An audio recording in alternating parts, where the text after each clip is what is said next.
I got interested in archaeology by seeing it on TV. I think it's probably about the third episode of Time Team. What was that? That must have been 20 years ago. And I saw that and thought, wow, this is great. I like Stewart's, what Stewart does a lot, because I've always been interested in maps and how the landscape sort of works. And if we can add something to the story, the overall picture, that would be great.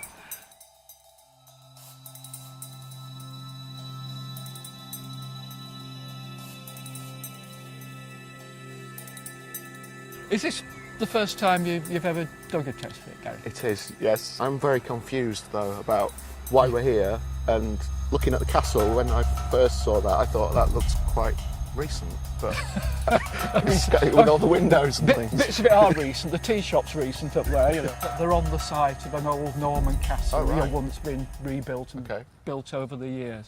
So you've got the river crossing behind the castle, which had been used from prehistoric period through the Roman period and so on. Yeah. And an early settlement develops just below the big Tor. But when the Normans come, they want to dominate this landscape. They put a Motte and Bailey castle on there, and what you see there is a sort of remnant of the early castle. Right. Settlement starts to grow up just below it in the protection of the castle. It's got a commercial harbour 2 kilometres that way. They want to increase the commercial potential.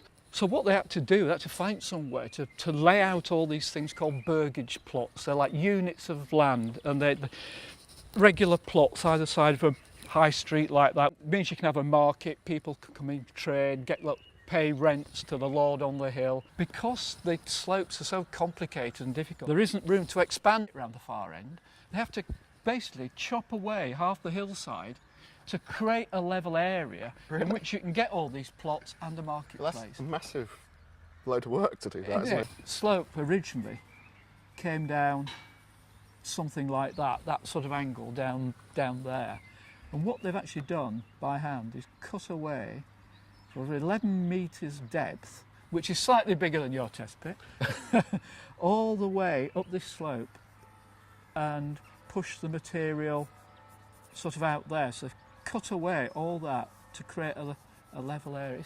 That's amazing. Yeah. The reason we put your test pit here is because we're wanting to test whether this area up here, where this is where you are, this is an 18th century map, is actually in that area of these burgage plots, or whether it's outside the town. You see, we're a lot higher here. Well, yeah, we are much higher up, isn't it? We're almost at the rooftop level looking That's right. here. Yeah.